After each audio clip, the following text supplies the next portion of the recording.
In this video, I will show you how to connect Phantom Wallet to Bonk Bot.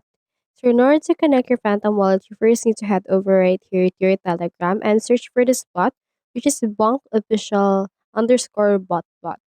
So from in there, click onto the start option and it will show you this right here. So what we can do is we can head over and then connect it. So as you can see right here, we have this BankBot wallet address. So what we can do in this case is we can click on this wallet right here as well in order to see our actual wallet. So from in there, in order to connect this together, you can head over right here to your settings.